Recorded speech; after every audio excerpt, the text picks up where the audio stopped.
They didn't forget. That was the worst part. If they'd forgotten, I could at least lie to myself. But they knew. They just didn't care enough. I set the table by the window, like I always do on my birthday. The sun had already dipped low, throwing a long golden stripe across the floor. I laid out the good china, the cloth napkins, white with little embroidered roses. Took the chicken out of the oven, opened the wine. The cake stood in the center, a simple vanilla sponge with lemon frosting. I'd made it myself. I'd done everything myself, like every year. But this time, I'd hoped it would be different. Not because they promised. No, no one promised. But because last week, Nora called to say she might stop by if the kids' schedules align. That was her wording, if they align.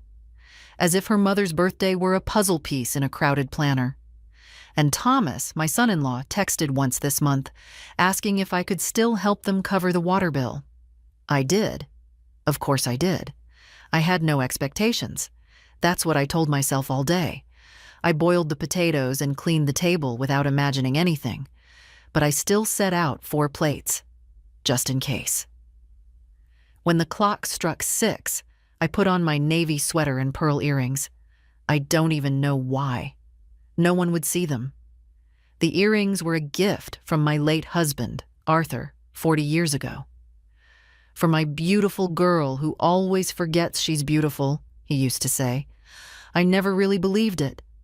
But I wore them anyway, 6:15. I checked my phone. 1 message. My heart lifted, only to drop again when I saw it was from the pharmacy, reminding me to refill my prescription. I stood for a long time in the middle of the kitchen, holding the phone like it was a ticking clock. Then I put it back on the charger. No calls, no texts. 7 o'clock. Still nothing. It wasn't anger I felt. Not first. It was a kind of slow, sinking chill, like I was watching myself from the ceiling. Watching an old woman in a clean kitchen with too much food and not enough company. I sat down. I poured the wine. I ate the chicken. It was slightly overcooked, but still tender. I added a small scoop of potatoes and gravy. Took a bite of the salad. The fork trembled in my hand. I hadn't realized how quiet the house was until I heard my own chewing. At 7:45, I walked to the cake. Just 1 candle. I lit it. I didn't sing. I just looked at the flame for a while. Then I blew it out. No wishes. I'm too old for wishes. I cut a slice, a neat one, like Arthur used to prefer, and placed it on one of the unused plates. And then I sat back down and ate it slowly, like someone might knock at the door any minute, like someone might remember. But no one came. No one called. I cleaned up in silence, put away the leftovers, washed the dishes, took off the earrings, folded the napkins, put them back in the drawer. At 10 o'clock, I opened the hallway closet and stared at my winter coat.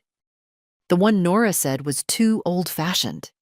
She hadn't known I'd bought it for her wedding, the one she never invited me to.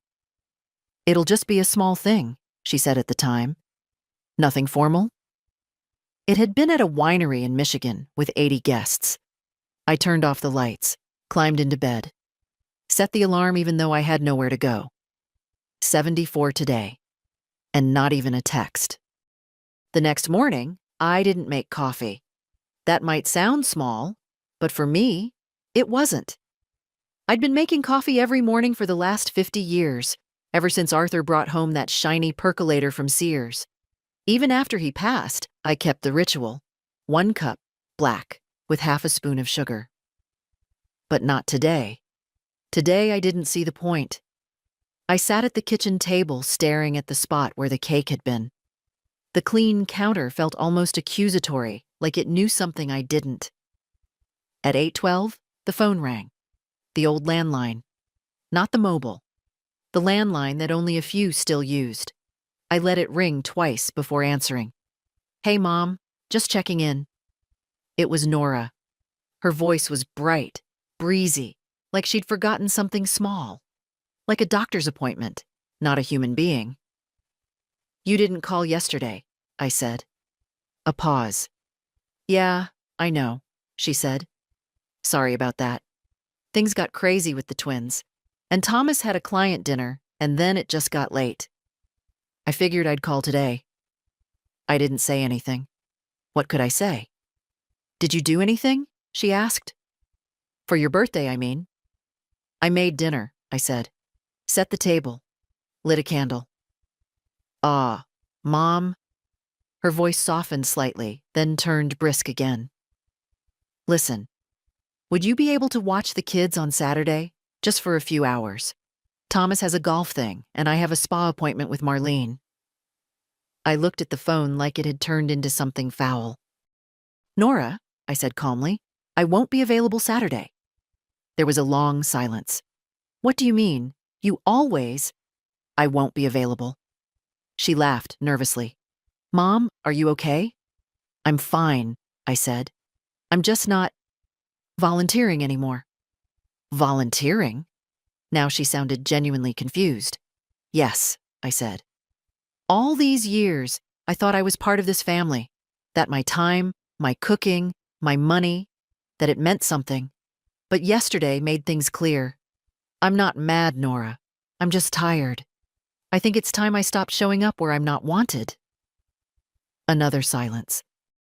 "That's not fair," she said finally. "You know we love you." "No," I said, my voice firm. "I know you love the idea of me. The one who says yes. The one who drops everything. The one who never says a word." "That's not true," she said, but her voice was quiet now, unsure. I didn't argue. There was no point. The weight that had pressed on my chest for years had shifted. Not lifted, not yet, but cracked open. "I have to go," I said. "Wait, Mom." I hung up. For the first time in years, I didn't feel guilty. Instead of coffee, I boiled water and made tea. Chamomile, from a box that had been in the cabinet too long. It tasted dusty, but comforting. I sipped it slowly and watched the squirrels outside scramble over the fence. The mail came at 10, mostly flyers and a bill from the gas company, but also a card. My hands paused when I saw the handwriting, loopy, round letters in blue ink. To Grandma. I opened it carefully, like it might break. Inside was a folded piece of notebook paper. A note. "Happy birthday, Grandma. I hope your day was amazing. Sorry we didn't call last night. I had a stupid biology test. I promise I'll come over soon and bring chocolate muffins. Love you forever. Ellie." Ellie, my granddaughter. 14 and still remembers. Still writes. Still loves without agenda. I touched the note with my fingertips, tracing the hearts she'd drawn around her name. Something stung in my eyes, but I blinked it away. Not all was lost. Later, I took out the box from under the bed, the one with receipts, check stubs, and bank forms. I hadn't opened it in a long time, hadn't wanted to look at what I'd given away. There were checks for Nora's first apartment, school fees, wedding contributions, thousands, maybe more. I didn't total it. I just stared at the sheer weight of it. And then I pulled out a clean sheet of paper, started a list, not of money spent, but of things I would no longer do. Say yes out of guilt. Apologize for being lonely. Hide my feelings so others can stay comfortable. I wrote until the page filled. Then I folded it and put it on top of the box. No more. The list stayed on my nightstand that whole week. I didn't read it again, not yet, but I liked knowing it was there. A quiet boundary drawn in ink. By Thursday, Nora hadn't called back. Not to apologize, not to argue. Nothing. And I didn't reach out either. For the first time, silence felt less like a punishment and more like protection. That afternoon, I decided to go into town. I hadn't taken the bus in years. It rattled more than I remembered, and the driver had a thick accent I didn't recognize. But the view was the same. Old brick storefronts, wide sidewalks, the bakery with the striped awning.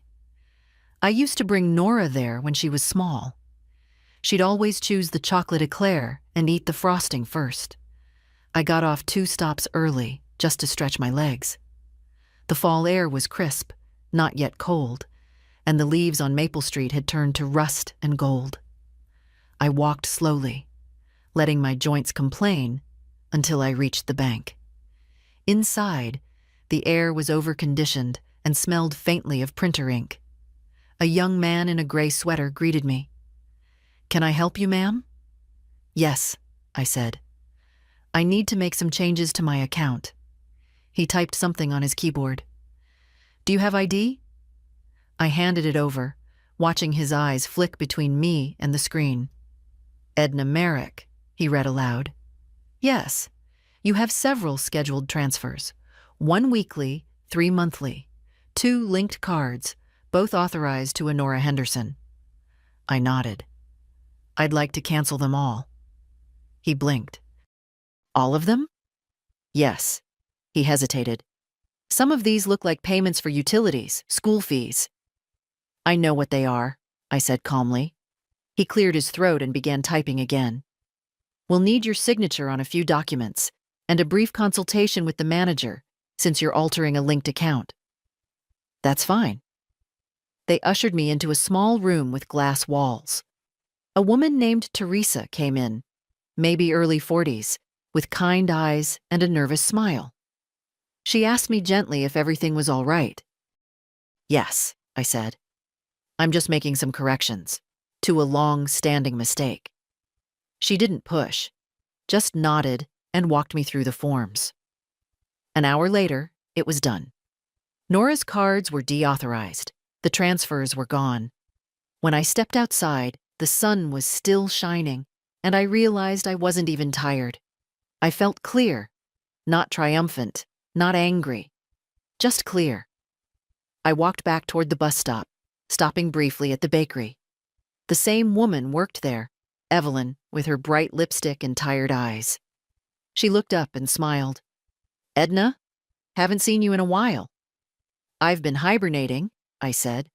"But today felt like a day for lemon cookies." She packed a small box for me, then added 2 extra. "Birthday week, right?" I blinked. "You remember?" "Of course," she said. "You come in every October." That small kindness almost did me in. I bit the inside of my cheek to hold steady, nodded my thanks, and paid in cash. At home, I made tea and sat in the living room with the box of cookies. The house was quiet, but I didn't mind it now. It felt like mine again, not a waiting room for calls that never came. Around 6, the phone rang. I let it ring once, twice. Then I picked up. "Grandma?" Ellie's voice was bright. "Can I come over tomorrow after school?" "Of course you can, sweetheart. I baked something, not as good as yours, but I want you to try it." I smiled. "Then I'll be here with an empty plate." "I love you," she said. And just like that, my heart softened. Some things didn't need fixing. Some things were already just right. I laid the good napkins out again. Just 2 this time. Ellie arrived at 4:45 the next afternoon, all limbs and breathless excitement. Her backpack swung behind her like a tail, and she held a foil-covered dish like it was a treasure. "I made brownies," she declared, eyes shining. "No nuts, just like you like."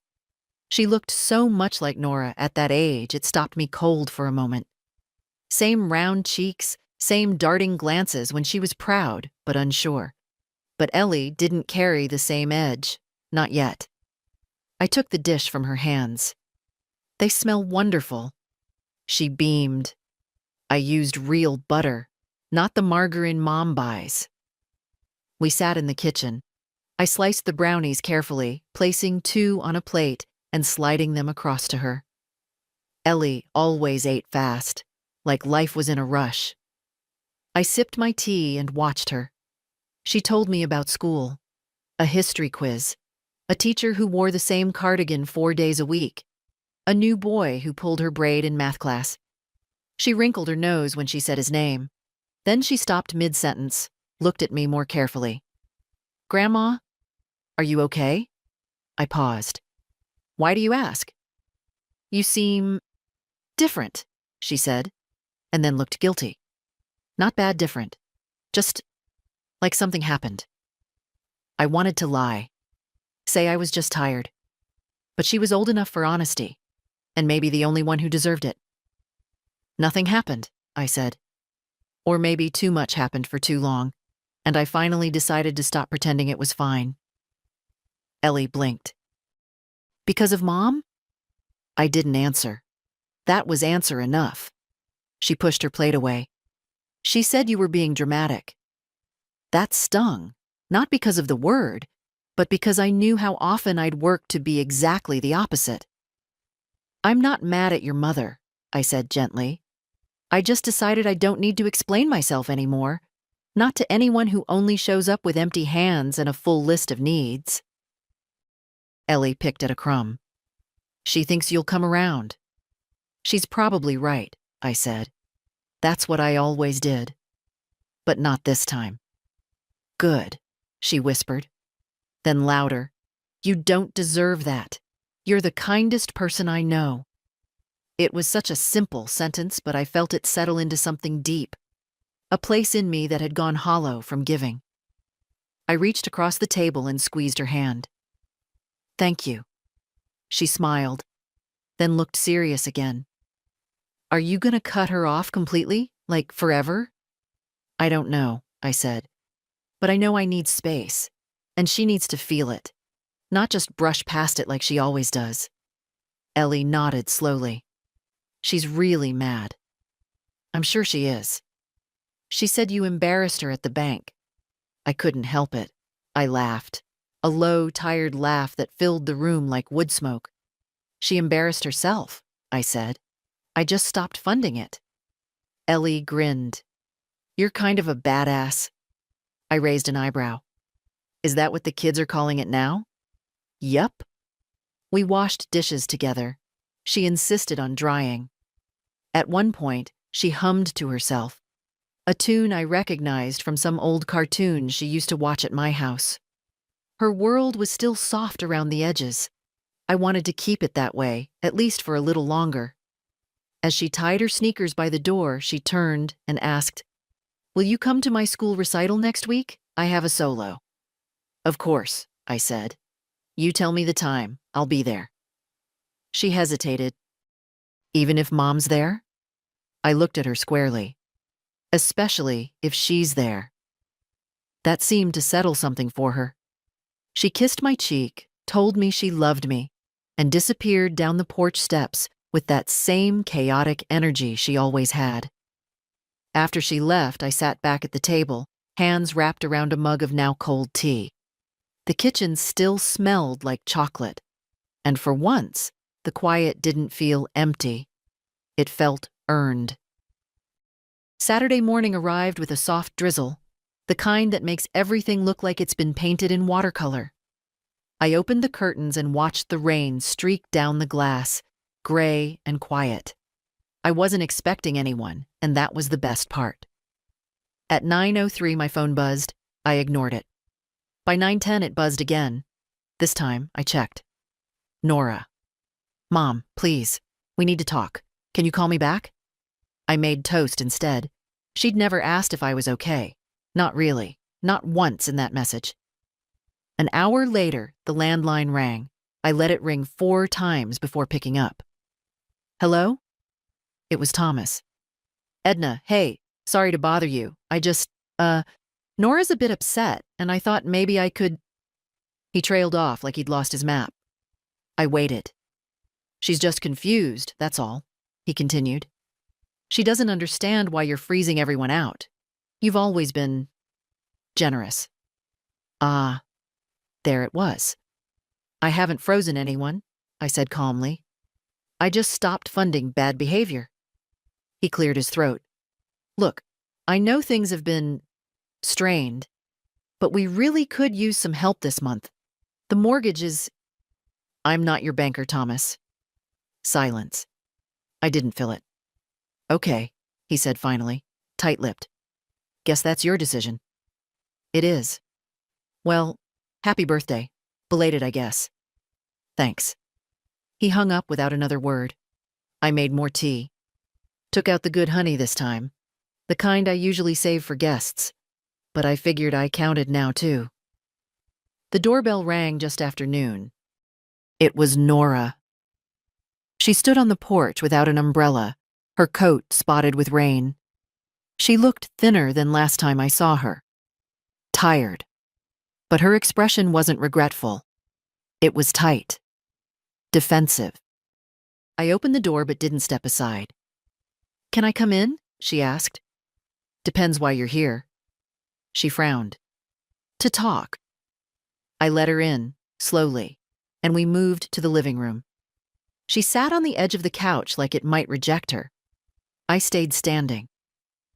I don't understand what's happening, she began. You cut off the cards, canceled the transfers, and now Ellie says you've been talking like you're done with us. I said nothing. It's not fair, she added. No, I said. What's not fair is giving and being forgotten on your birthday. What's not fair is raising a daughter who thinks love comes with conditions, and that those conditions should always benefit her. Nora's mouth dropped open slightly. That's not true. You didn't call, you didn't send a text, you didn't even tell the kids. You just erased me for the day. I was busy. It was my birthday. Her jaw clenched. I didn't mean to hurt you. But you did. We sat in silence. The rain tapped at the windows. Finally, she said, I guess you've made your point. It's not about a point, I said. It's about dignity. Mine. She looked down, picked at her fingernail. I always assumed you were okay with it, she mumbled. Helping, I mean. You never said no. That was my mistake, I said. But I'm correcting it now. Nora looked up. Her eyes were tired. So that's it? You're done with us? No, I said. I'm done being invisible. She blinked hard, once. I'll figure something out, she said stiffly, standing up. I hope you do. At the door, she paused. Ellie, she loves you, you know. I know, I said. That's why she's still welcome here. Nora flinched like I'd slapped her, but I didn't apologize. She walked out into the drizzle without a word. I closed the door gently behind her and locked it. Then I returned to the kitchen, poured myself another cup of tea, and finally exhaled. Sunday morning, I didn't turn on the phone. I let it sit there on the table, dark and silent, like an object from another life. I made oatmeal the way I liked it, with cream and brown sugar, and ate it by the window, watching the neighbor's dog chase leaves. Peaceful, soft, a day without demands. Around noon, the mail arrived. I shuffled through flyers, bills, and a single envelope with unfamiliar handwriting. I slid it open carefully. Inside, a birthday card. Plain, store-bought, with a gold ribbon printed on the front. But the message inside was handwritten, hesitant. Dear Edna, I'm sorry we didn't do better. You deserve better. Thomas. No excuses, no plea for money, just that. It was more than I expected. I placed it on the mantel beside Ellie's note. That afternoon I took out the photo albums, not out of nostalgia, but inventory.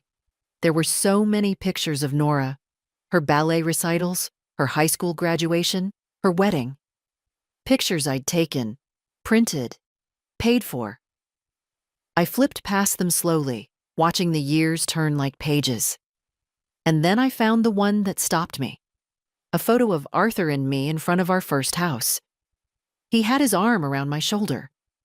I looked thin, a little overwhelmed, but proud. There was something in our eyes, something solid. He'd built the back porch with his own hands. I remember the sound of hammering, the smell of sawdust, the way he cursed when he hit his thumb. But he never gave up. That was the thing about Arthur. He never gave up on what mattered. Later that evening, the doorbell rang. It was Ellie, holding a folder under one arm and 2 grocery bags. "You said you were low on soup," she said, brushing past me like she lived there. "And I printed out the recital info. You said to remind you." I smiled. "I did. You're very efficient." She placed the bags on the counter and started unpacking. Chicken broth, crackers, apples, a bar of dark chocolate. "I used my allowance," she said proudly. "You didn't have to." "I wanted to." She moved around the kitchen with a confidence I hadn't seen before. It reminded me of myself, decades ago, before I learned how small a woman's space can get when she keeps giving it away. "Did you talk to Mom?" she asked finally. I did. "Was it bad?" I hesitated. It was honest. Ellie nodded, like she understood. "She's mad at me," she said. "Said I'm taking sides." "You're not," I said. "You're being decent." She took a deep breath. "Sometimes I don't know what to do. I love her. But I see things." "I know," I said gently. "You're allowed to see what you see." She took out the recital flyer and smoothed it flat. "It's next Thursday. 7 p.m., don't be late." I wouldn't miss it. She looked up at me. "Can you sit in the front row?" "I'll sit wherever you want me." She smiled, a small, grateful smile. Then she hugged me, not the quick, polite kind, but the kind you lean into, the kind that says I'm still here. After she left, I made tea and sat with the card from Thomas again. It was small, but it was something. Maybe this was what healing looked like. Not grand gestures, not dramatic apologies, but tiny cracks letting light through. I wasn't looking to fix everything, just myself. And I was starting to feel whole again. Monday morning brought sun, sharp and clear. I hadn't seen light like that in weeks. The kind that makes everything look more honest, less forgiving. It made the dust on the windowsill stand out. The tiny chips in the teacup I refused to throw away. The creases on my own hands. I spent most of the day cleaning. Not out of anger or ritual, but something quieter. Something like reclaiming. I scrubbed the baseboards, wiped the glass on the front door, took down the curtains, and washed them. There's a certain kind of calm that comes when your world feels like it's finally yours again. After lunch, I opened the old chest in the hallway closet. The one with Arthur's tools, a few photo albums, and the folder marked house papers. I hadn't looked in that folder in a long time, not since he passed. Inside were deeds, utility records, a life insurance policy we never had to use. And tucked between it all, his letters. Arthur was a letter writer, not poems, not speeches, just small notes, scribbled on yellow-lined paper, left in drawers or coat pockets. I found one folded in 4, brittle at the edges. "Edna, if I'm not around when you find this, remember, you don't owe anyone more than they're willing to give back. You were always too generous. Promise me you won't let that become your weakness. I love you. A." I sat down on the floor, right there in the hallway, and read it again. Then again. Then I pressed it flat and slid it into the frame of a picture near the kitchen. One of him and Ellie planting flowers together. She must have been 7. He was already losing weight, already pale. But he was smiling. I missed him more sharply than I had in months. He would have known what to do. He always did.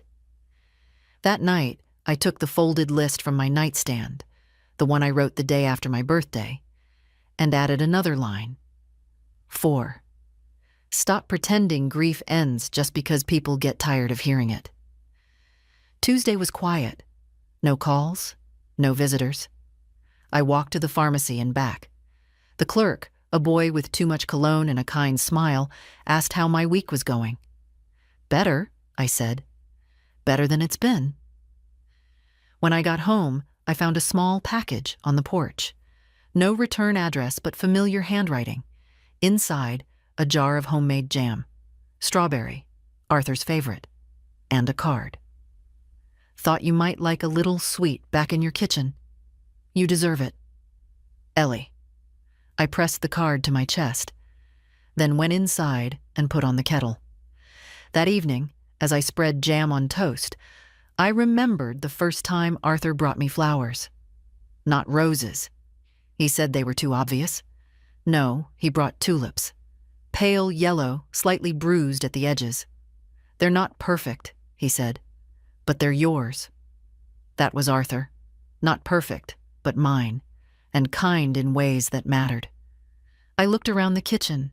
No one demanding anything, no one measuring my value by my usefulness. Just peace. And toast, and jam, and enough. Wednesday brought a letter from the insurance company. Just the usual annual update. No surprises, no changes. But tucked into the envelope was a leaflet I hadn't seen before. Are you planning your legacy? I sat at the table, the paper open in front of me. I'd never liked that word. Legacy. It sounded like something grand and dusty, not the quiet, ordinary life I'd led. But I knew what they meant. They were talking about money. About what you leave behind. I'd left a lot already, just not the kind that goes in a will.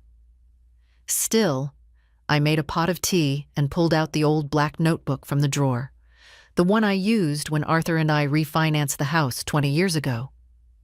In it, I started a new page. What I've given. And I began listing. Not exact sums, I didn't need those. Just the things themselves.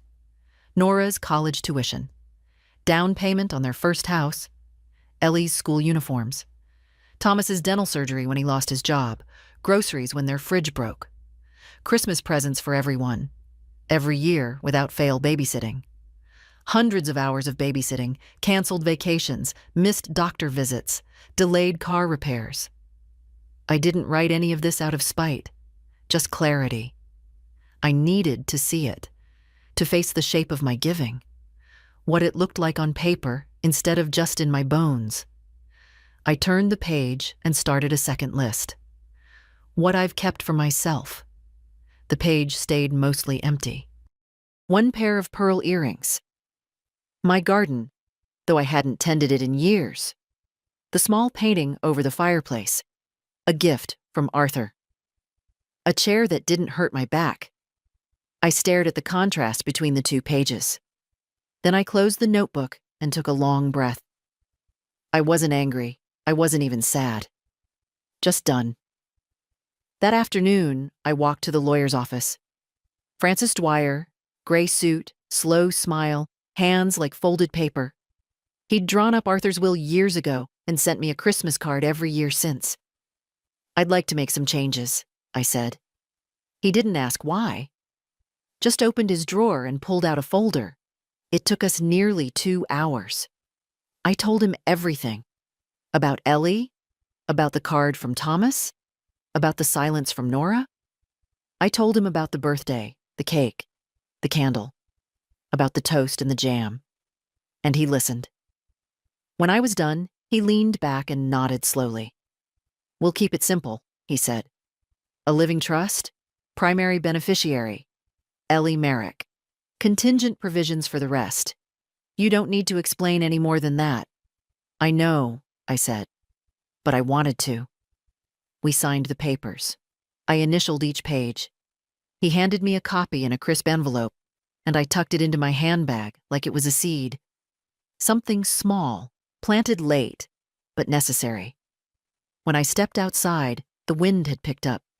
The clouds were gray, low, heavy, but I didn't feel cold. On the way home, I stopped at the garden center, bought tulip bulbs. Pale yellow, just like Arthur used to bring home. Back in the kitchen, I wrote Ellie a short note. Things are changing, love, but not the things that matter. You'll understand someday. All my love, Grandma. I placed it on the mantel, next to the card and the jam, and I felt something shift, like a door finally closing behind me. Not in bitterness, in peace. By Thursday, word had clearly gotten around. It started with a knock at the door. Sharp, insistent. I peeked through the curtain. It was Nora. I didn't open right away. Not out of cruelty, but because I wanted a moment to center myself. To remember who I was now, not the woman who flinched at disapproval, but the one who had started saying no. When I opened the door, she stepped in like she owned the air between us. "I just spoke to a lawyer," she said, without so much as a greeting. "Ellie? Seriously?" I closed the door behind her, slowly. "Yes." "You're leaving everything to a 14-year-old? "I'm leaving everything to the person who's treated me with love." She made a sharp sound in her throat, half laugh, half gasp. "You're being petty." "No," I said, calm. "I'm being deliberate." "You think we used you? Is that what this is about?" I didn't answer. I didn't need to. "Oh my God," she said, her voice rising.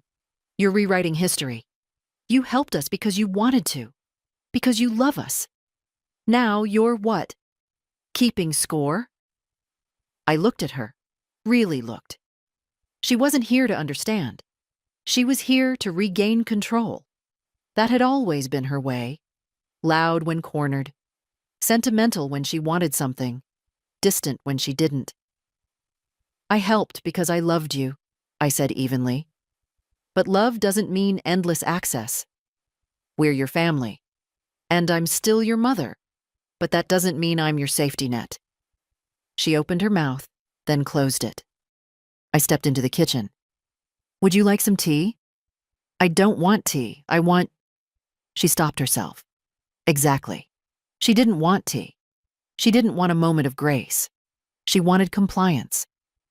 "No," I said gently. "You want everything to go back to how it was. But I can't do that." "Why not?" Her voice cracked a little.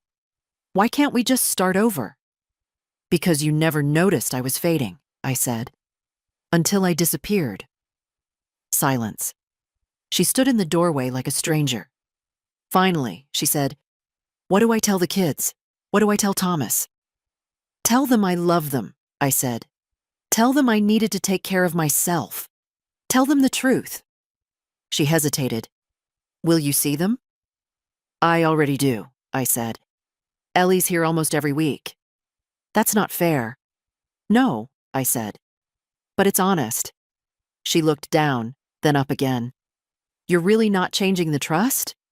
"No." Her shoulders dropped, and for a second, just a second, she looked less like my daughter and more like the tired, grasping woman she'd become. "I don't understand you anymore. I don't think you ever did." She turned toward the door. I didn't stop her. But just before she left, she said something low, almost too quiet. "Do you still love me?" I paused, then nodded. "Yes, but I've stopped loving the way you treat me." She flinched, and then she left. I sat down at the table, hands wrapped around my cup of tea, untouched, cooling. Outside, the first leaves were starting to fall. Golden, dry, free. Friday morning came in slow and gray. I slept in, not out of laziness, but because I finally could. No errands, no requests, no list of things someone else needed. Just my house, my body, my quiet. I made oatmeal again, with cinnamon this time, and opened the curtains. The trees along the street were shedding faster now, yellow and orange drifting down in slow spirals. Change always starts like that, quietly, without asking permission. Just before noon, the phone rang. Not the landline, the mobile. I glanced at the screen. It was Thomas. I let it ring. He called again at 12:17, then 12:31. At 12:45, he sent a message. "Hi, Edna. I know you probably don't want to hear from me, but I wanted to say thank you. For everything. I've done a lot of thinking." and I'm sorry." I stared at the message for a long time. There were no follow-up requests, no guilt trips, just those words. I didn't reply, not because I was angry, but because I wanted him to sit with that silence, just for a while. Let it settle. Let it mean something. I spent the afternoon in the garden. I hadn't worked in it in over a year, not since my knees started their slow rebellion. But today, I didn't care. I wanted to put my hands in the dirt, wanted to feel something real under my nails. I dug a shallow trench along the back fence, the soil dark and damp. Then I planted the tulip bulbs, the pale yellow ones, Arthur's favorite. One by one, I pressed them into the earth like promises. They wouldn't bloom for months, but I liked knowing they were there, waiting. At some point, a car pulled up. I turned, brushing my hands on my pants. It was Ellie, alone again. No backpack, no folders. Just her, in a hoodie 2 sizes too big, hair pulled up into a lazy knot. "I brought lunch," she said, lifting a brown paper bag. "I was just finishing," I said, nodding toward the dirt. She peered over the fence. "Tulips?" I smiled. "Arthur's favorite." She followed me inside, unpacked sandwiches, 2 sodas, a slice of pie she said she stole from the cafeteria. "I told Mom you weren't changing the will," she said after a while. I glanced at her. "She was really upset," Ellie added. "Said it wasn't right." "And what do you think?" Ellie took a bite of her sandwich, chewed, swallowed. "I think it's your money. Your choice." I nodded. "And I think," she continued, "she's mad because she knows why. Deep down." That surprised me. "She won't say it," Ellie said. "But she knows." I looked at this girl, this bright, kind girl, and wondered where that wisdom had come from. Certainly not from her mother. Maybe from watching too much. From seeing what others pretended not to. "I'm proud of you," I said softly. She looked away, suddenly shy. "I made a list the other day," I added, "of everything I gave and everything I kept." Ellie raised an eyebrow. "Which list was longer?" I laughed. "Guess." She grinned. "Maybe now you can add to the second one." "That's the plan." After she left, I sat with her pie and thought about that. The second list. What I had kept. Now it included my peace, my choices, my garden, Ellie, and soon, my voice. I wasn't disappearing. I was just starting to show up for myself. Saturday came with the first real chill of the season. The kind that settles in your bones and makes you reach instinctively for thicker socks, an extra blanket, something warm and solid. I stayed indoors, tidying drawers I hadn't opened in years. In the back of one, I found a box of buttons, all different sizes and shapes, saved from clothes long given away. I ran my fingers through them. So many small things I'd kept, just in case. Funny how we do that. Hold on to what might come in handy someday, even if it never does. At noon, Ellie called. "Grandma, do you have a minute?" "For you? Always." "I want to ask something, but I don't want to make it weird." "Ask." A pause. Then, "If I wrote something, for school, about you, would that be okay?" I smiled into the phone. "I suppose that depends on what you write." She laughed. "It's for a personal history project. We're supposed to pick someone we admire, someone who's changed their life." That took me aback. "I haven't changed my life," I said gently. "You have," she said. "You just don't see it yet." I didn't answer right away. My throat tightened.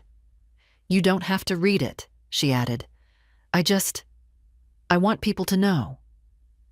After we hung up, I sat at the table for a long while.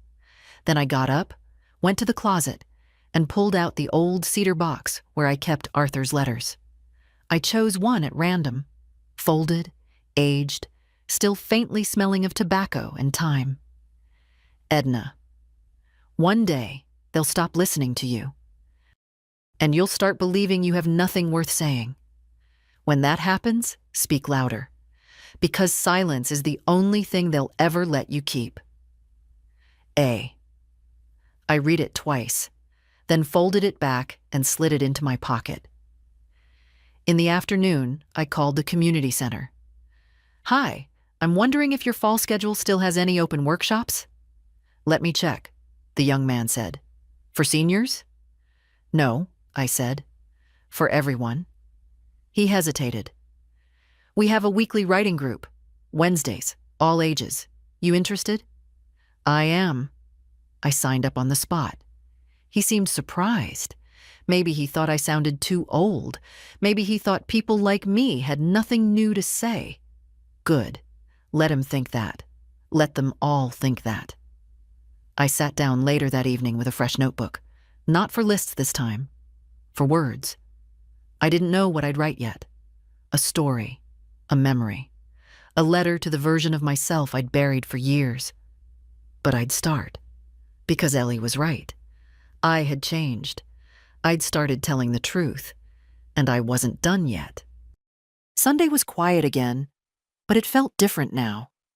Not empty. Not expectant. Just quiet. Like a page between chapters. I spent the morning in the sunroom, that little square of light at the back of the house Arthur used to call your corner. I hadn't sat there in months. Dust had gathered on the windowsill, the cushion covers were faded. But the light was the same. Still kind. I brought my new notebook with me. The one I bought for the writing class. I hadn't written a word yet. I didn't even know how to begin. So I started with this. My daughter thinks I've become bitter. But the truth is, I've just started tasting things for what they are. The words surprised me. I wasn't trying to sound clever. But once they were on the page, I felt them settle somewhere in me. Deep and clean. By lunch, I'd filled 2 pages. It wasn't beautiful. It wasn't polished. But it was mine. Around 2 o'clock, the doorbell rang. I didn't expect anyone. I wasn't dressed for company. Still, I opened the door. Thomas stood there, alone. He held a pie in both hands. Apple, judging by the smell. I baked, he said. I raised an eyebrow. Really? He shrugged. Well, I helped Ellie bake. I stepped aside. Come in. He looked different, less clipped, less rehearsed. He placed the pie on the counter and didn't ask for coffee or sit down like he usually did. I came to say thank you, he said. I waited. For everything, he added. All of it. The bills, the help, the time. I never said it properly. No, I said, you didn't. I don't have an excuse. Good, I said. Because none would have mattered. He nodded, eyes on the linoleum. I'm not here to fix anything, he said quietly. Just to own it. That stopped me. For a moment I saw the man Ellie loved. Not the man who let his wife speak for him. Not the man who silently benefited from my giving. But someone trying, in his own slow, awkward way. I appreciate that, I said. He looked up, surprised. I added, it doesn't change the trust, or what I've decided. I know, he said quickly. That's not why I'm here. There was a silence then, but not the brittle kind. The kind that lets something shift. He stayed for 15 minutes. We didn't talk about Nora. We didn't talk about money. We just ate a slice of pie and let the room breathe. When he stood to leave, he said, if you ever need a ride to that class of yours, let me know. I smiled. I'll think about it. After he left, I returned to the notebook. Wrote, sometimes apologies don't change the past, but they soften the air around it. It wasn't poetry, but it felt like healing. Monday was overcast again, the sky the color of wet cotton, the kind of day that makes everything slower. Thoughts, breath, memory. I spent most of it reading. Not something heavy. just an old mystery novel I'd read before. There's comfort in a story where the truth always comes out, where someone connects the dots and justice arrives by the last page. Life rarely works that way. But books can still pretend for us. Around 4, I heard the familiar creak of the porch steps, then a soft knock. I didn't have to guess. When I opened the door, Nora stood there, hands stuffed deep into her coat pockets, eyes hollow with exhaustion. She didn't speak right away. Neither did I. Finally, she said, "I'm not here to argue." "That's good," I said, "because I'm too tired to win again." That startled a short laugh out of her, or maybe a cough. She looked past me into the house. "May I come in?" I considered, then stepped aside. We sat in the living room, not across from each other, just near enough. "I've been thinking," she said after a while, "about that day, about all the days, really." I waited. "I was so used to you being there, I didn't realize you'd stopped choosing it." That sentence landed differently. I didn't speak. She kept going. "You've been giving me things for decades, not just money, time, space, your presence." I took all of it like water from a faucet. I never stopped to think what it cost you. Still, I said nothing. "But when Ellie told me about the notebook," she continued, "about the writing class, I realized maybe I didn't know you at all. Not anymore." "I think you stopped trying to," I said, not unkindly, just honestly. Nora nodded. "I've been angry," she admitted, "mostly at myself. But anger's easier when you aim it at someone else." "Yes," I said, "it is." "I can't undo it," she said quietly. "Any of it."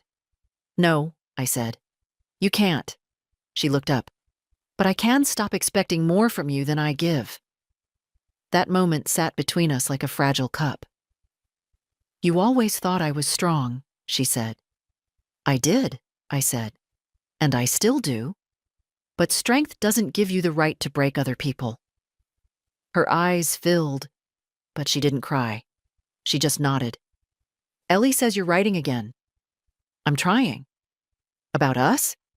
"About me," I said. "But of course you're in there too." She looked down at her hands. "I miss how it used to be," she whispered. "No, you miss how easy it was," I said. "For you." That landed. And this time, she didn't argue. When she stood to go, she hesitated by the door. "Do you hate me?" "No," I said softly. "But I've stopped needing you to love me the way I always hoped you would." That truth cracked something. In her. In me. She nodded. Quietly left.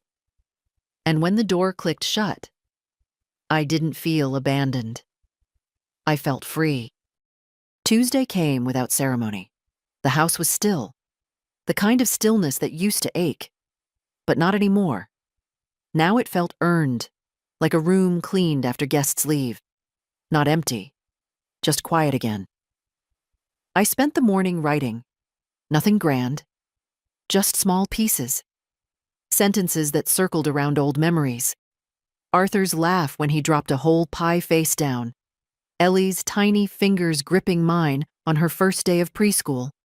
The click of the back gate when Nora used to sneak out as a teenager. They came back like echoes. I didn't chase them. I let them arrive as they pleased. By noon, I had filled 10 pages. I set the notebook down and went to the porch. The tulip bed sat still under the dirt. No signs of life yet. But I trusted it would come. Things bloom when they're ready, not when we demand it. A car pulled up around 3. I recognized it immediately. Ellie. She bounded up the steps with a kind of energy only teenagers have. All urgency and hope. "I brought something," she said, holding out a folded piece of paper. I took it carefully. "It's the essay," she said. "The one for school. I got an A, but that's not why I wanted you to have it." I opened it slowly. Her handwriting filled the page, wide and sure. The Strongest Person I Know. That was the title. I didn't read it while she stood there. I couldn't have. My eyes were already burning. She saw and wrapped her arms around me tight and warm. I meant every word, she whispered. I know you did. After she left, I read it. Every word. She wrote about the birthday, about the silence, about watching her grandmother become small, and then watching her stop shrinking. She wrote about courage, not the loud kind, the quiet kind, the kind that says no more without raising its voice. She wrote that she wanted to grow up like me. I cried, not the kind of crying that leaves you empty, the kind that fills. That evening, I placed her essay beside the other letters. Arthur's notes, Thomas's card, my own lists. They weren't trophies. They were truth. My truth. The house was still. The tea was warm. And for the first time in years, I felt like I belonged in my own story. Not as a character in the background, but as the author. The year passed. Not quickly, but steadily. Like a river that never rushes, but always moves. I turned 75 on a Thursday. I didn't plan anything, didn't set the table or bake a cake in quiet hope. I didn't expect a call that never came, because I didn't need it anymore. But at 4 o'clock, the door opened anyway. Ellie, and behind her, Thomas carrying a small box, and behind him, to my surprise, Nora. She looked nervous, holding a single flower, a yellow tulip, slightly wilted, but real. Happy birthday, she said. I nodded. Thank you. We didn't hug, but she stayed. That was something. Ellie took over the kitchen like she owned it. We brought cake, chocolate, with real cream. Thomas lit the candle. One. Just one. I think we can skip the singing, I said, and they laughed. Even Nora, faintly. I closed my eyes for a second, then opened them, leaned forward and blew out the flame. No wishes. Just thanks. We ate at the table. No gifts, no speeches. Just 4 people. Complicated, tangled, trying, sharing slices of cake that were too sweet and tea that was too strong. It wasn't perfect, but it was enough.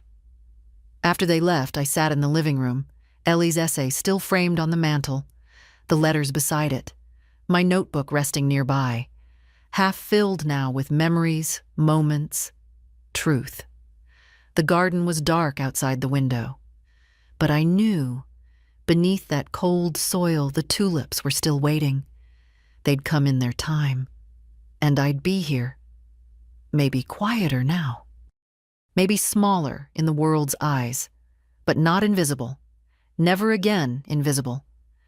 So if this story reminded you of someone, your mother, your grandmother, the woman who always answered the phone, who never said no, don't wait. Call her. Bring her cake. Ask her how she is. And mean it. Because she might be lighting her candle alone.